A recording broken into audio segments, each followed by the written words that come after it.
Please take your seats quickly, ladies and gentlemen. Thank you. Hello, ladies and gentlemen. Welcome to Tennis Weekly with Joel, Kim and Chris. On today's French Open Finals catch-up, sponsored by DownloadTennis.com. Novak Djokovic makes history with 23. Swiatek survives Mukova thriller. And Miyu Kato wins the mixed doubles after disqualification.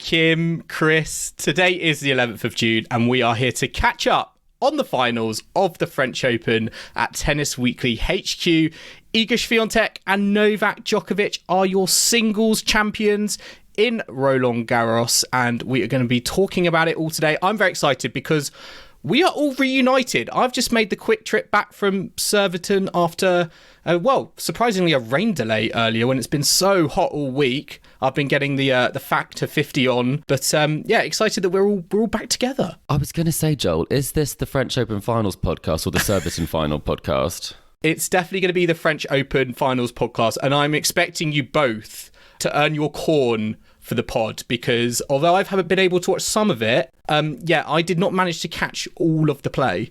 Yeah, if Joel had his way, this would be the Surbiton Finals podcast. But I think we're saving up Joel's Surbiton experience for a pod due to come out quite soon. It needs its own pod, Kim, because I got to ask Andy Murray quite a few questions. I got to speak to Katie Swan as well, Katie Boulter. It was all go on the British front. So we're going to be saving that all for a podcast, hopefully in the middle of next week. It will be kind of maybe a Joel's Diaries. We're not quite sure on the format yet, but yeah, that's going to be a really exciting one to come. Looking forward to it. Yeah, it sounds like you had an absolute blast. And yeah, the weather has been generally fantastic for once in the UK. Bit humid and sweaty. I know, Joel, you've got your sports vest on as we're recording this. I genuinely feel like I'm coming back from Flushing Meadows and not Berrylands outside London. Well, we also had some fine weather in Paris today for the men's final. And I think that's where we need to begin, because history has been made yet again by Novak Djokovic. He has surpassed Rafa and his own record of 22 slams to get the most. He's now the outright leader on the men's tour with 23 majors. He also becomes the very first man to have won all four majors at least 3 times. So, many of us predicted this, including myself, can I just say, along with the women's winner, but there we go. Well done, Djokovic. Kim. Yeah, well done. Let's move on. I've avoided the slam spoon of shame. That's all I cared about. Yeah. Going back to Djokovic, straight sets today was a bit closer than I thought it might be, actually. Especially, I guess, in the initial stages where Djokovic did seem a bit tight, but he did what he does best. He came through, he got the job done, and he's at number 23. Chris, what did you make of the men's final today? Well, Kim, I think you made the point there that we were a little bit sort of harsh on Casper, thinking that he probably wouldn't take a set. And at times it did look like he would take that first set. I think he started so well, and I do think it's such a shame, because if he had taken that set, I would have loved to have seen Djokovic do a bit more problem solving and have to work a little bit harder for number 23, because by the end, it did seem a little bit like a foregone conclusion, whether it be a tie break or whether he'd get it done sort of 7-5 in that set. So it was better effort than I thought it would be. I think Casper showed some tennis I didn't know he could necessarily play at that level in terms of how hard he was hitting the ball. They were absolutely thumping it. And so I think it's such a shame he couldn't hold at 5-2. And then he obviously got kind of pegged back into that. And you do not want to play a tie break against Novak Djokovic this week. He's played 50 points in tie breaks and made 0 unforced errors. So after that, I think that first set, it did feel a bit ominous and a bit like we all knew what was going to happen in just a matter of time. Yeah, that tie-break stat alone, I think, just makes you realise why Djokovic is so great, because when it really matters, when push comes to shove, he produces the best tennis on the court when he really needs it. And I mean, he just goes from, I don't know, just the longevity that he has, the kind of brilliance on court, the stamina. It's all kind of come together yet again. Whatever Casper Ruud was able to throw at him, he found an answer, at the end of the day. And it's, I think, like Reid said in the sort of post-match, it's another day, another record for Djokovic. And I thought that sums up very nicely. You just knew, I felt, at 5-all in that third set that Djokovic was going to raise it again, and it was going to be really hard, for Reid. It almost kind of felt like the writing's on the wall. And I think in those moments, given Novak Djokovic's experience and what he needs to do, it was clear, I think, from his point of view, he was ready to take it, and Reid couldn't live with that level he showed, and that first set I think was crucial. I think when you play these players, that first set becomes even more magnified in terms of its importance. You just can't go a set down to these types of players and expect to come out the victory. It happens very, very rarely. And although I was impressed with Casper Ruud and the level he showed, I think throughout, it was quite consistent, I think. And that third set, he didn't sort of let it go away from him. It just felt like Novak Djokovic found the gears after, the first few games when he went down that break. It really was his to lose from that moment on.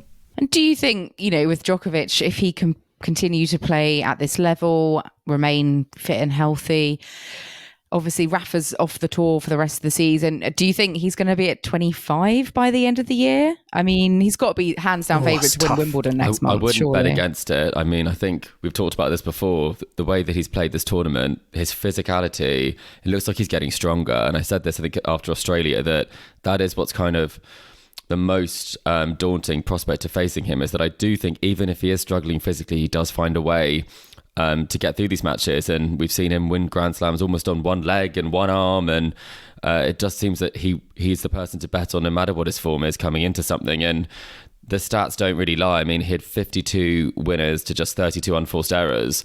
And that's in a final. So even in the final, I think he brought a level above what he played kind of throughout the tournament as well. Even against that Carlos match, I think he really had to find a great level, and he did. And he's a problem solver. And to Joel's point, I'm not sure that Casper Ruud necessarily is there yet. I think there was a few times when the shot selection was a little bit off, where he kind of went cross court rather than down the line, and Djokovic would never make those mistakes, and he really did clinch those big points when he needed to. So who else can kind of challenge him for experience, talent and physicality on the tour? I think that's the big question. I mean, I was reading he is not going to play a build-up event to Wimbledon. So the next time we will see him on the tour, he might do an exhibition like he customarily does. The Boodles? He might do the Boodles, for example, or Hurlingham. I don't know. But the next time we are going to see him will be at Wimbledon. And to think that he could go back-to-back Grand Slams at consecutive events, I wouldn't put it past him. Yeah, I mean, he's done it before, I think. And I think he's also played Wimbledon before without doing any build-up. He just needs to peak for the slams. That's all he cares about these days, I think, really. He just wants to keep surpassing and achieving more and more records. And at the moment, in tennis, it seems that he is still the one to beat. There's a lot of hype about Alcaraz this tournament. We saw that didn't quite go to plan. Well, he's back to number one now, I think. Djokovic is back to number one. Yes.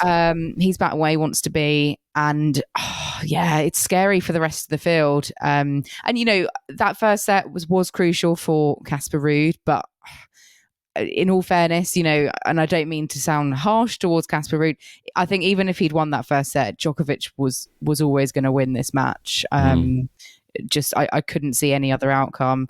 But, do you think Casper Ruud does have it in him to eventually win a slam? It does remind me a bit of Andy Murray. He's lost his first 3 Grand Slam finals now. And do you think he's going to have his moment eventually, Joel? Yeah, I think just before that, actually, I think it's been amazing to think where Casper Ruud was at the start of the year. And, the disruption that he had, he took those exhibitions with Rafa in South America, and it really disrupted his start to the season. His pre-season was in, what was it, February? Yes, exactly. So for him to get to the French Open final was seriously impressive in itself. I think we would, if there was one Scandinavian player we were thinking might get to the final, we were thinking more Holger Rune than Casper Ruud. But I think in terms of going forward and does he have the potential to win a Grand Slam title, I honestly do.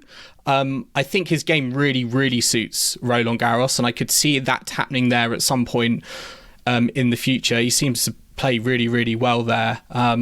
Again, I just come back to this point that I've made before with Casper Ruud, is whether he is too nice and whether he needs more of an edge to be more ruthless in these finals. And, maybe with more experiences and maybe even a bit more luck as well, he will get those opportunities because, on his favoured surface, clay, at the French Open, he's faced Novak Djokovic this year. He faced Rafael Nadal, one of his idols last year. He's playing greats of the game, and he must be thinking, I just love a non sort of big three type player. A lucky loser to would play be nice, against. wouldn't it? Yeah, exactly. But unfortunately, in this era, it's just like you're not just getting those moments currently. The point I'd say on that is that because he has had such bad form this year, he hasn't been playing these top players that much. So I was thinking about this in that first set, that how many times this year has he played against someone of Novak Djokovic's quality? I'm not saying that anyone else is in that league who's playing right now, but he's going out quite early and he's losing to players who aren't as capable as some of these top players. He's not in 1,000 finals regularly, or 500s even for that matter necessarily. So I think it's about making sure he can put the consistency outside of the tour. And as you say, Joel, he's 16-11 for the year coming into this, which for someone who's ranked at number 4 in the world is not a great record at all. So No. I think it was a bit of a reality check that in order to be able to perform at the highest level, you have to be playing people at the highest level much more regularly than he has done so far this year. Yeah, well, Djokovic has certainly delivered, and Casper Ruud may well get, his opportunity to lift that trophy here at Roland Garros, in the future. He certainly, I think this is the one that he's most likely to do it at. And yeah, I think he's sort of almost, the next guy in waiting, along with Alcaraz, I guess, to kind of inherit 3 of the this last title. 5 slams, Kim.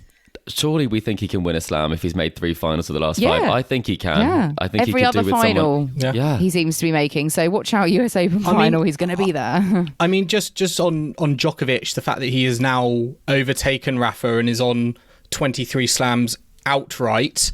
Again, I feel like we talk about this all the time in terms of the number of slam trophies that the big three have won. What does this do now to Novak Djokovic's stature?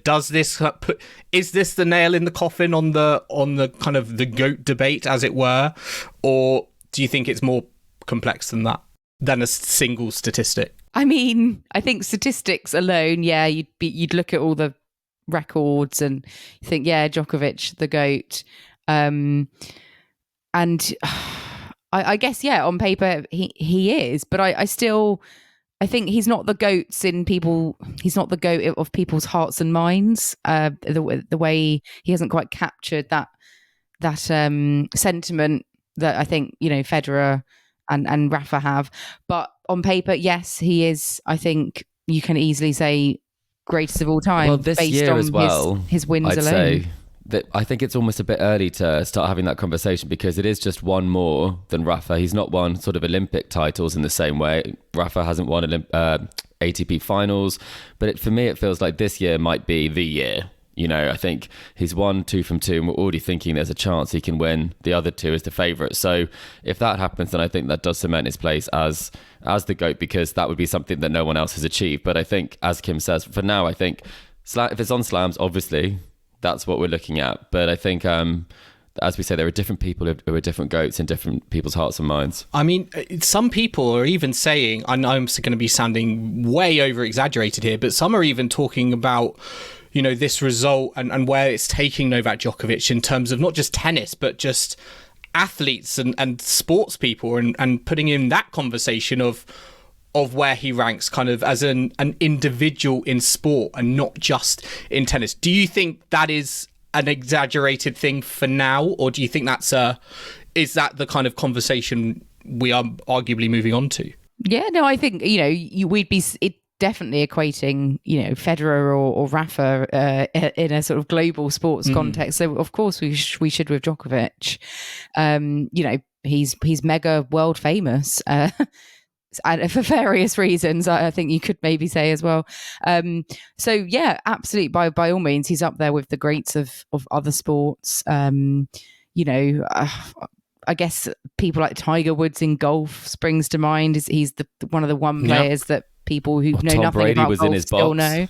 Tom Brady was in his box. Very true. He's keeping that sort of company, isn't he?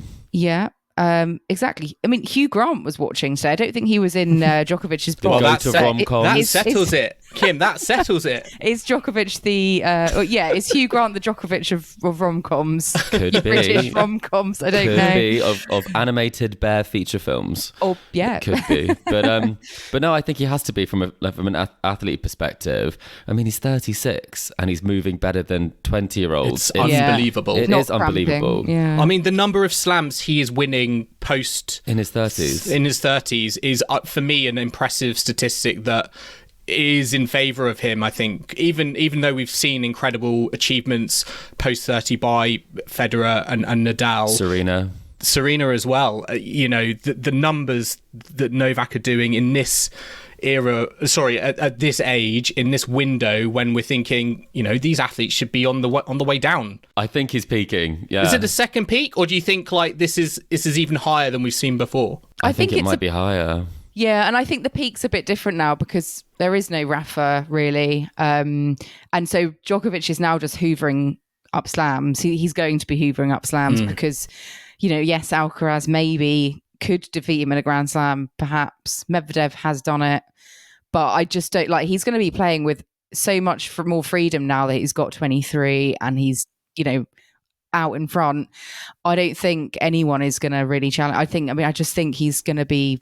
And think about the slams he would have won, hoovering Kim, them as up. well. Like, in terms of, I do always think that team result, that was if Djokovic had got through and hadn't been disqualified from the tournament. Again, he was the favourite. Think about the tournaments he's missed because of his viewpoint when it comes to COVID. Exactly. Yeah. I think he would have been on even more at this stage as well.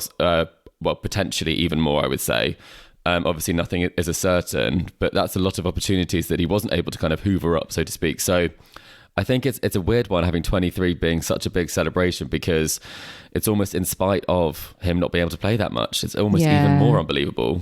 I think, though, it will get boring in the sense that if there isn't that rivalry between him and, Rafa, or if there isn't a rivalry that develops with him and Alcaraz and he is just winning, for the next few years, people are going to maybe switch off. We've seen it happen in Formula One when one team and one driver dominates. It actually deters, I think, a lot of new fans because they just think, it's going to be the same outcome again and again and again. We needed that Alcaraz match, didn't we, Kim? We really did. Yeah. We needed that to be an did. epic. Someone to bridge the gap.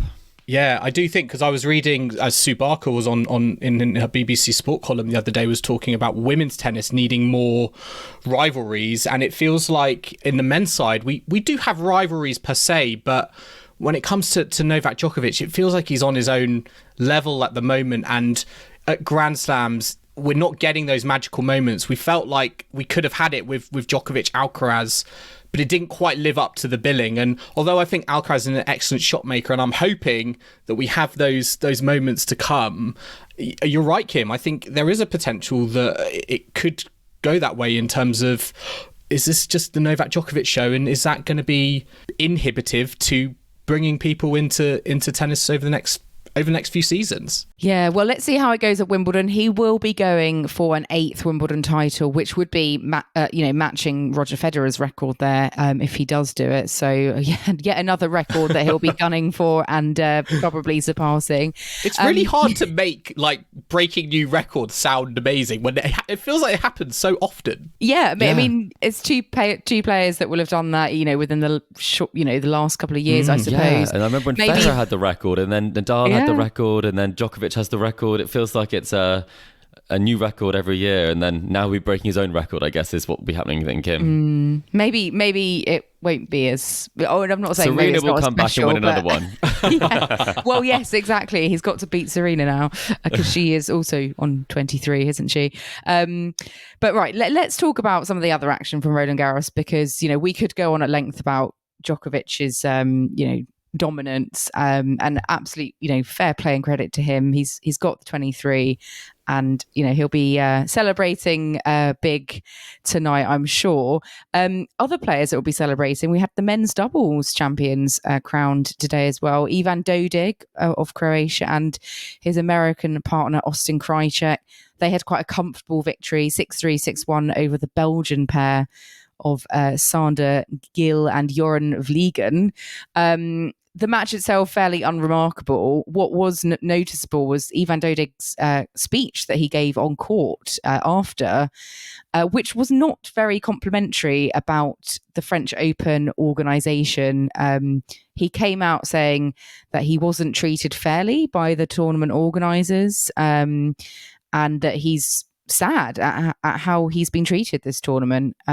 Which, you know, when I heard those comments, I thought, what on earth is he going on about? But he's sort of specifically been talking about the transport in operation.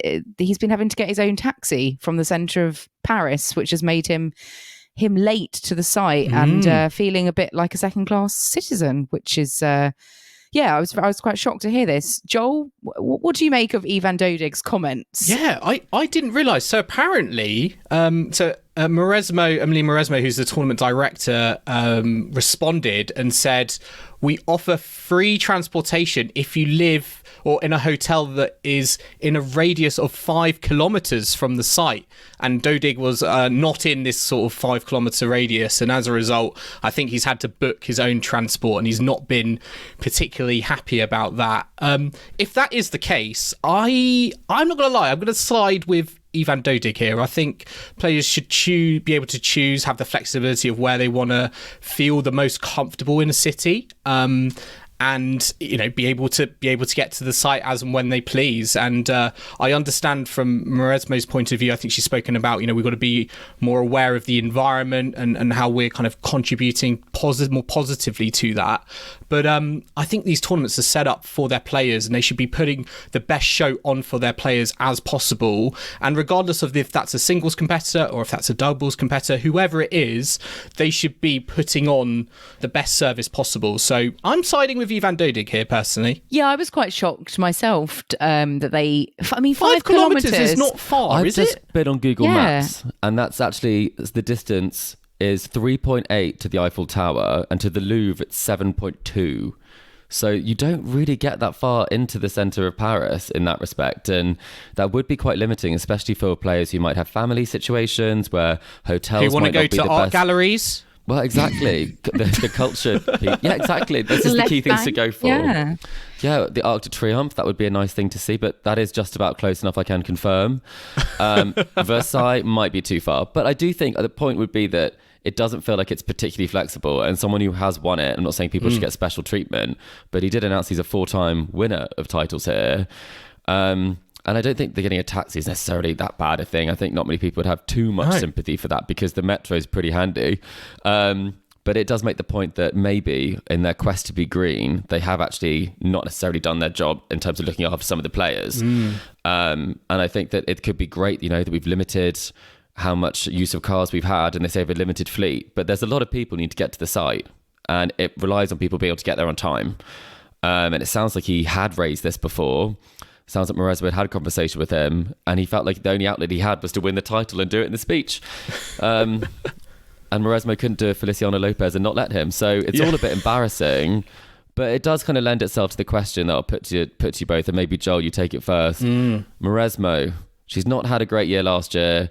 This year, she thinks she's done a bit better. How do we rate it? Because there are still comments from people like Jessica Pegula who say that it's not necessarily been the best for them, saying that they do feel a bit undervalued as a woman at the tournament. So how does this all fit into the Mauresmo assessment? I think, you know, just actually on Wimbledon, I think Wimbledon are amazing in terms of they treat it like a player first type tournament, and they're always looking, as I say, to kind of give the best service to all the players who come from all around the world to the event, and I feel just at the French Open at the moment they're not necessarily delivering up to those standards that I think personally are maybe set by Wimbledon. We've seen this with these Dodig comments around being able to get to the site. I think also we've seen it across the last couple of weeks in terms of the night session. The night session's been a constant thorn in the side, it feels like, for tennis fans. Some people talking about it being the worst ticket in tennis. And the fact that we've only had one ladies match across the fortnight, almost as like a token gesture, it just doesn't feel like they've got the balance right there. And they're doing women's service and women's players an injustice alongside players who may be in a hotel outside of their 5 kilometre radius. So I'd still say there's a lot of work there that needs to be done, and I'm surprised it's like taken this long. I feel like the feedback was already there after the first year. They should be able to kind of react to it, but we're still in the same situation. So if I was going to have to give marks out of 10, I'd still probably give a subpar, maybe 5 out of 10, and that there's a lot more that needs to be done. Yeah, there were some clear moments as well where it was really easy to have a quick win for them. They know this is an issue, the women's scheduling. Yeah. They could have done that on the opening Sunday. They also could have put Azarenka Andreescu as a night session on day one. They could have quite easily have answered that question earlier, and they let it build to the point where we're asking again, when will women get a match on the evening session? So they should have known that was going to come. More it was going to be like not there. It was going to be the elephant in the room was going to get bigger and bigger. Yeah, exactly. I think, they say, she said that they had asked a lot of the, she says a lot of the women, I don't know how many women that they asked, but they said that, they've asked high profile players that they didn't want to play in the night match. It's like fair enough, but there must be some that would love to play in a night match and just like offer it out to more people then. But I think they're just going to have, or just say like, no, this is when you're playing almost, perhaps. And I don't think, that some of the comments were, we're catering more to a French audience in the night session. I don't necessarily think that's the right strategy, because think about the number of French players that we've got. A lot of them are, they've been retiring this season. We've had some cracking matches. That Garmon-Fils one was fantastic. But yes, we've got Caroline Garcia, but there's not really a lot. No one made the third round, did they, Joel? In terms of that's not talent. really a great strategy when you've got how many night sessions? I think it doesn't necessarily make sense, because as someone who went to the event and went to a night session, it's a very international crowd that actually do go to the night session. It's actually more international than the day session on Chatrier, from my experience. And it feels like a lot of people go there because it is something that will have a top player who want to make sure they see someone, as opposed to someone who can go any day, who's based in Paris, for example. So I do think that is something, again, that doesn't necessarily make that much sense. And then sort of you throw in some of the unfortunate decisions around disqualification, which we'll talk about in the second half. And it's not been a perfectly smoothly run tournament. Yeah, and I think, they do have to think of their TV audience as well. It's not just French fans or local fans that are, going there in person. There are millions of people tuning in all around the world. They want, what they expect to see like a prime time night match, not just, French players. And I think fundamentally, you had 1 out of 10 night sessions featuring a women's match, which is just not good enough. However many excuses the tournament organisers want to make. So, I mean, if it can't get better than that next year, I don't know, even 3 out of 10 will be an improvement next year. Even get some doubles on there. If they don't feel like they want to put 2 singles on, get a singles and a doubles on. And again, if Ivan Dodig thinks, players like him, quality doubles players like him, aren't getting the recognition they deserve, then, there are other ways as well. And I think, again, that could be an option, because doubles matches are entertaining. You might not necessarily need to know who the players are. They can always serve up really fun spectacles that engages with the audience. And, in a nighttime setting, again, it could just have a really fun Parisian atmosphere, I feel, to it. Again, that could be something that maybe is considered in the future. But for Dodig, traffic is a nightmare in Paris in the evening session, I have to say, and getting out of there. So maybe you should pre-book his Uber for that one. I was going to say, will he be able to get a taxi late at night? Oh, I'm not so sure. He needs to get on one of the electric bikes to kind of weave through all the traffic in the middle. Yeah, it's almost like the French Open's own like ULEZ zone, isn't it? 5 kilometres yes. on that. Oh yes, get them their own zone. That would be their own lane. That would be fantastic. Right, let's take a very quick break now, but we will be back in the second half, taking a look back on the women's final, as well as announcing our very exciting Collect a Set winner. So do not go anywhere.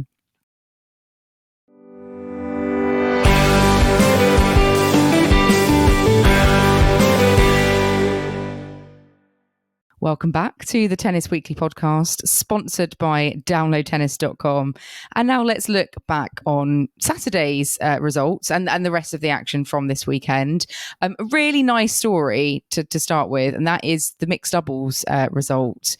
And we had the lovely Miyu Kato winning the mixed doubles, which was a fantastic end to her fortnight at the tournament after her disqualification from the women's doubles with her partner Sutiyadi. She's actually managed to take home a title with Tim Puetz of Germany, beating Andreescu and Michael Venus in a champions tiebreak. So well done, Miyu Kato.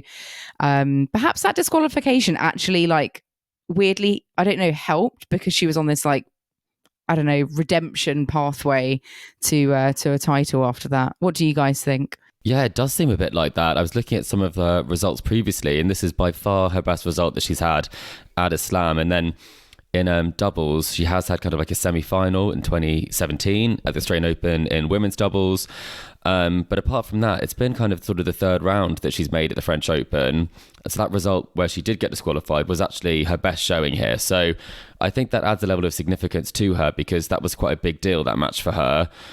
Irrespective of what went on, this is obviously your career. And so I think it's definitely inspired her to produce something really special because there is this redemption arc attached to it. And I do think that all the support that she's received has made her be very aware the focus is on her. A lot of people are talking about her. And a lot of people will be watching her matches and wanting there to be something really positive in this for her. I mean, it's rare that you'd be watching a Grand Slam champion like Andreescu, and the crowd is very much on Miyu Kato's side in this, which is really quite unusual because no one would have probably necessarily have thought that prior to the tournament starting. But what I did really like is that she did have something prepared to say if she were to win. And what she did say was that it had been very challenging mentally for her in the past few days to the unjust disqualification from the women's doubles. And so I think this is something that's quite interesting. She did really want to label it as that. And she is launching an appeal to hopefully get her prize money, because it is a significant amount of prize money. And then, I'll ask Joel this, to Sarah and Marie, my opponents in the women's doubles, I hope we can play each other again somewhere and have a great match. Is that fighting talk? I don't know. I feel like that is without any sort of sarcasm that I, as a British person, would read into. But yeah, that would definitely be a very feisty rematch, I think, given the drama. I think it's interesting. A few body shots there, do you think? A few body shots, exactly. You just know there's going to be, that would be very interesting, and again, bring lots of eyeballs to the game. But it's interesting to hear that they were waiting on the success of the appeal to Roland Garros. I'm already thinking, like, Roland Garros, to get a bit of good faith, I feel, back with the fans, whether they would overturn the decision. I mean, what's your gut take on the appeal? If you were in the shoes, Kim, for example, your tournament referee, and Kato has come to you and on the appeal, what would your response be? Well, is it Roland Garros' decision or is it the ITF? I'm just wondering technically from the rule book. I'm not sure. But I do think Kato's speech, she kind of nailed it in terms of being very diplomatic, very kind of, the way she worded it. She said, it's unfortunate about the disqualification. And I think, she's got to sort of not guilt trip the organisers, but, she's now come out and done this speech. She's won the mixed doubles, which is her first Grand Slam title. She's all sort of sweetness and lie. So I guess ram it home that it was just a genuine accident when she, that ball hit the ball kid the other day. So I think she's done all that she can do, apologising and sort of maybe there's a nice halfway speech. Compromise potentially. I Yeah, don't know. maybe they'll rescind sort of points or the prize money, but maybe not both. That could be because obviously there aren't points for mixed doubles.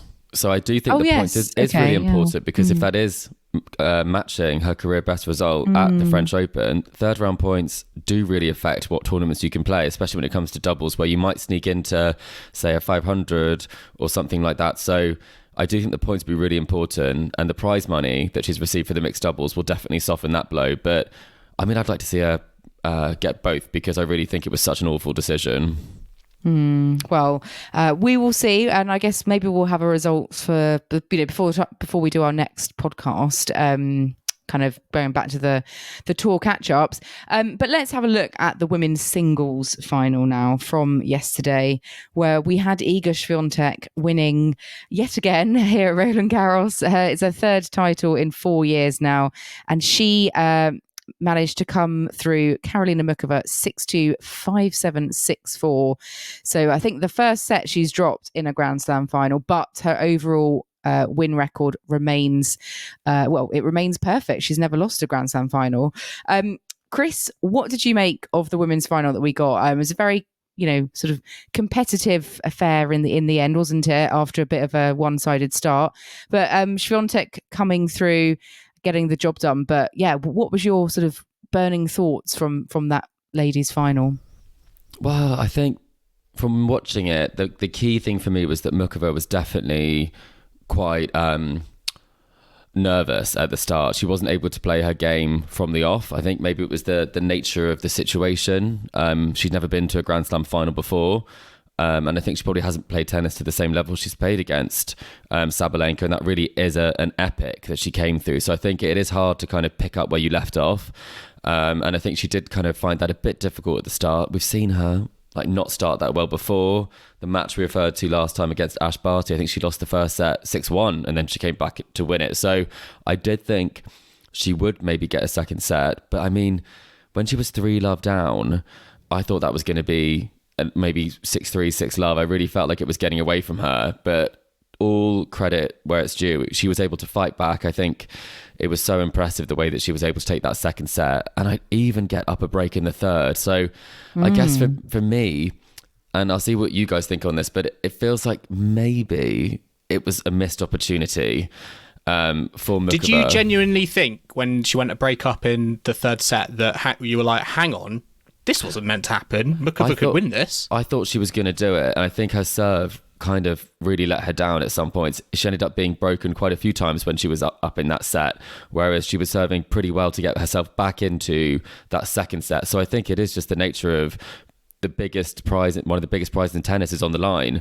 But I really thought she was going to do it, and I think it was almost the perfect story that sort of got scuppered there. But credit where credit's due.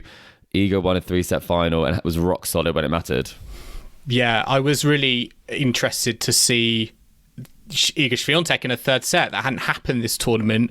I think it was great to actually see her in a proper fight and a proper test. I think we got glimpses of that from Haddad Maia semi-final in that second set when she got pushed to a tiebreak. But I think it was great to see her in kind of almost this sort of unknown environment, I think, for this 2023 French Open.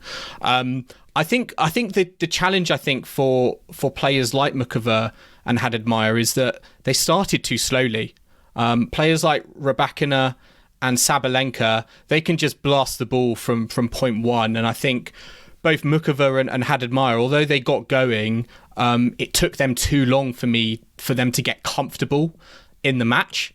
And, one of the reasons for that is I think, when you play Iga Swiatek, the variety that she can bring to the court, it's very hard to get into kind of a comfortable rhythm and find that. But I think she just started too slow. And as you said, maybe that was because of nerves. But when you're a set down to someone who has got the record that Iga Swiatek does have in Paris, it's always going to be an uphill battle. Yeah. Do you think also Muchova, when she went a break up in that third set, it got to her, didn't it? She began thinking, oh, I could actually do this. And then, she's the one got to maintain the lead. She dared to dream. Exactly. Fatal flaw, never dare to dream. And that's when also Swiatek just, her champion kind of mentality and performance, she brought it. And it's nice that now we've seen her do that in a slam final, because previously all her finals have been pretty comfortable and she hasn't had to dig as deep as she did in this match. So it's good to see that, from that perspective.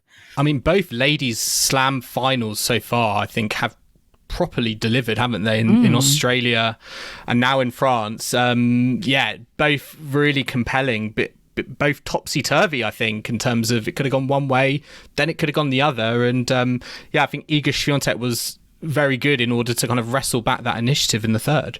Might almost be a good enough match, to put on in the evening, perhaps. But there we go. But yeah, I mean, Swiatek coming through, and credit to Mukova. What a fantastic run she's had here compared to how she ended her tournament 12 months ago, going off injured, not able to continue. She will be delighted with, the run that she's had here, and perhaps, sad that she wasn't able to just clinch it. It's going to hurt, but I think she'll go forward, with a lot of positivity from her run here. Kim, I've got to ask you, as a Rafa fan, age when winning their 4th slam, Rafael Nadal, 22 years and 5 days, Iga Swiatek, 22 years and 10 days. Where do you think Iga Swiatek is going in terms of her Grand Slam record? Are those parallels with Rafa just? What do you see her position is at in terms of Roland Garros and the French Open? Are we talking about that elite kind of unbeatable level that could take her to a crazy number of titles in Paris, or do you think she just should take it maybe kind of more kind of one slam at a time, and actually arguably she should be focusing more on the other Grand Slams where she's not necessarily done as well, for example with Wimbledon coming up? Yeah, she's won 3 Roland Garroses now, 1 US Open. I think if I was her, I'd absolutely focus on Australian Open and Wimbledon, because you want to get all your slams. Do you think she can do well at Wimbledon and at the Australian Open? I don't see why not. She's certainly got, I think, the game. Maybe just a bit more adjustment, needed. The clay being her obviously most comfortable surface. But I certainly do. I do see her getting more and more French Opens as well if she can continue the way that she is. So she's still only 22. It is quite scary if you think about it. If she has a career with longevity, imagine if she plays till 36, like Novak is. Could she beat Serena Williams? I mean, it doesn't seem crazy when you think about how the fact we've got 3 male players who are 20 plus. Why can't we have that in the women's game? Especially something we should mention is that the first time a Grand Slam has been defended by a woman since 2007 by Justine Henin. So wow, there's also some great parallels there. And I feel like it's a bit like if Henin was playing in Paris, she would be the favourite because of how good she was on clay. And I feel like it's quite similar to that now, that each year, I think, no matter what happens in Australia, a 4th round was not a great result for Iga this year. I think we always have to consider her as being the favourite based on the fact that it's almost her home court now. I mean, she's got a 93% record. She's never lost before the 4th round. It's an unbelievable kind of stat to have, really. I mean, and then you look at the Wimbledon side of things, and I would ask the question, do you think that she'll get a better result this year because of the fact that there's not this winning run to keep going? Yes, because last year it was very different, wasn't it? She'd had that long stretch. The pressure of was wins. really on for her to win everything. Yeah. I don't see it. I think, with Wimbledon, the power-based players like Sabalenka and Rybakina, and there are other ones to add in the mix as well. But I just think the serve isn't there. Exactly. It's just going to be there to be hit, I think. And I think she's not going to have it as much in her own way when it comes to the grass and Wimbledon. And I think we just naturally get more upsets, and it's less predictable when it comes to the Grand Slam, because it can bring so many different elements in. And I think with Swiatek, I just still think sometimes that serve is there to be hit. And do I see that serve helping her become a Wimbledon champion? You need 3 points. She needs to have very high first serve percentage in across the 2 weeks, I think, to make sure that could become a reality. She doesn't like to be rushed either, and the players that have beaten her have taken the time away from her, like Rybakina and Sabalenka. So I think that's probably gives you less time on grass as well. So probably that's also links to why it's not necessarily a preferred surface. But when you're the world number one, you're always going to get a good draw. And so it'll be interesting to see how she does. I think she'll go past the 3rd round this year, though. Just to say, I did despite all these statistics you're telling me about how, Philippe Chatrier is her home and the French Open is her home, when she lifted the trophy, didn't the lid come off? It didn't seem like she was much of a pro at lifting the trophy. Yeah, she only dropped, I think, one set this tournament. She also dropped one lid as the trophy went up. Yeah, it reminded me of, I think, was it Sergio Ramos dropping the Copa del Rey? Oh yes, under a bus. One time. He dropped it under a bus, didn't he? So I mean, that's maybe quite something. Sharapova did that at the US Open in 2006. The lid of the US Open trophy went flying. So, I mean, maybe the key is she shook it without the lid on. Take the lid off and then hold it up. They should give you maybe some sort of a manual for her now. She won't need to worry about that at Wimbledon because it's a dish. There's no lids involved, so she'll be fine there. Just on Karolina Muchova, where do you see her game going? Do you think she can get to more Grand Slam finals? Do you think she can go one better and be a Grand Slam champion? I don't see why not. I think if you're good enough to get to a Grand Slam final and play the way she did in the end, and take the world number one, down to a kind of tight third set, I don't see why not. I think she's certainly got the game, and I mean, grass, she has a great game for grass. I hope she can keep this form up. I hope this wasn't a flash in the pan. I hope she can stay fit, to be honest. Yeah, she certainly had her injury trouble, so fingers crossed that this isn't just a once-off for her. She's got a fantastic all-court game, so I think she will have many more chances, and it feels like her body's in a good place now. So I would love to see her go deep at Wimbledon as well, because I've seen her play there. I saw her play against Karolina Pliskova, and I think she edged that one in a really, really tight, I think it was like 15-13 or something, or 13-11, I think would have been 13-11 in the final set. And I mean, crowds love watching her, and I think that's been a really key thing, is that everyone has loved watching some of the highlights from her, and that would translate so well to grass, and I think it would be great in front of a British audience. Yeah, I think so, and I very much look forward to seeing it. And there's been a lot of fantastic storylines, I think, to come out of the women's tournament this year. We've had Su Wei-Shea, along with Wang Jinzhou, win the women's doubles. From a set down, they beat Taylor Townsend and Leylah Fernandez. But what I think is lovely for Su Wei-Shea, this was her first Grand Slam for 2 years. She's been out with injury. So what a return to the Grand Slam scene.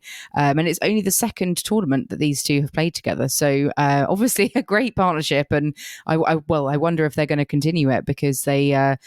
6-1 in that last set. They did it in style in the end. Where does this leave Barbora Strichkova? Well, I was wondering if they were going to get back together, because they were a fantastic pairing. Yeah. And Su Wei-Shea is a fantastic partner recently. In Madrid, yeah, they did. They played together in Madrid, but maybe I don't remember seeing Strichkova in the draw for this one. But I mean, given this result, I mean, she's going to have to. Awkward. Yeah, really try hard to find someone to partner up, because she'll be in demand on the doubles tour with this win. She'll be fighting potential partners off. I mean, she is the proud owner now of 5 Grand Slam titles. She has got 3 Wimbledons under her belt. So, yeah, certainly for Wimbledon, I wonder if she'll be with Wong or perhaps back with Strichkova. But yeah, lovely end to the women's doubles for Su Wei-Shea there. Beat quite a few of the seeded players en route. But obviously, I guess Shea should have been really a seed. She was unseeded for this one, but we know that she's got such caliber behind her. And a lovely story as well from the wheelchair doubles. We did have Alfie Hewett and Gordon Reid taking home yet another wheelchair doubles title. So fantastic for the British players as well. Alfie Hewett made it to the singles final as well, but lost out to Takito Oda. So was able to capture the doubles at least. So Britain taking home a title. And well, let's hope they continue their good form on the grass of Wimbledon as well. And the last result we've got to reveal from Roland Garros is, of course, Tennis Weekly's own collector set challenge. So we had 2 down to the final round. We had Tom Bryant and we had Liz Curran. We asked them both to predict how many games the losing men's finalist was going to win.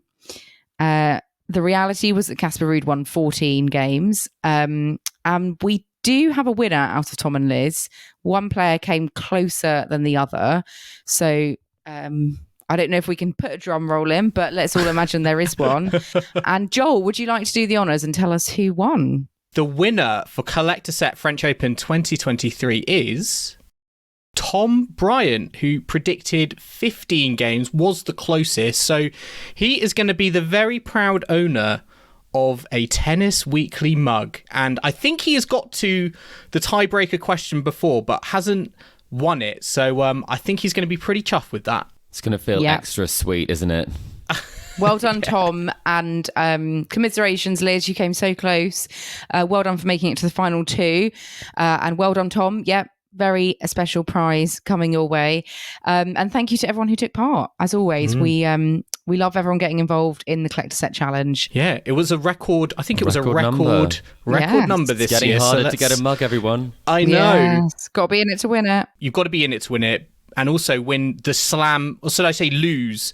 The Slam Spoon of Shame, which goes to the person between us who did the most shockingly. And again, we've had to have a little bit of a deliberation because we've all done by the book equally as shocking as each other. Well, in collector set, yes. We only got Cam Norrie right between us. In my tournament predictions, I did get both winners right. So that, I think, it eliminates me from the spoon of shame. I think, Chris, you might be the proud owner or the shameful owner of the spoon, because your final was Rybakina against Ostapenko for the women, and you had Swiatek losing before the fourth round, I think. Yeah, so that deserves it 100%. I do think that wasn't my finest move, and so I will very graciously accept the spoon of shame, and hopefully I'll get rid of it because there's another Grand Slam just around the corner. Yeah, exactly. It's great when we have two in close succession. You can quickly redeem yourself with your predictions. And talking of the grass and Wimbledon, your grass court season has already begun. Joel, you've been out on the grass courts of Surbiton. Well, not out on the court yourself, but near enough. Yeah. So we'll have your Surbiton diaries coming up in the middle of this week, which is very exciting. And we've got the Stuttgart Open. We've got Hertogenbosch, Nottingham, which has a challenger and a WTA event. So much going on. So much going on already. I think Venus Williams is back as well. Back out on the grass. And Holland with a wild card. Chris, are you excited about that? I'm so excited. I love Venus Williams, and I would much rather if at this stage of her career she just picked up a racket come Wimbledon, threw down some aces, and didn't necessarily kind of have to stay fit the entire year, because I just want her to have a couple more Wimbledons. I'd love her in the mixed doubles as well. But it's always great to see her back, and she loves playing tennis, and so I think it's wonderful to see. I mean, she's got a Swiss wildcard, I think, in round one. So I'm hoping that will go 3 sets, definitely 3 sets. Yes, I know.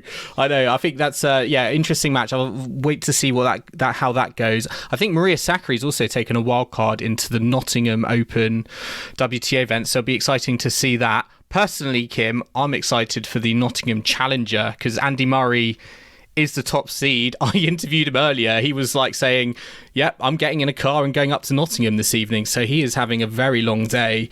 And who knows, maybe he can make it back-to-back Challenger Tour titles on the grass. It's a bit of a different feat talking about Novak Djokovic's 23rd Grand Slam and Murray trying to go back-to-back at Challengers. Obviously, it's great for it, but it does seem a little bit at odds, doesn't it? Well, if you're going to give 125 points now, I think, to some of these events, you can get your ranking really high.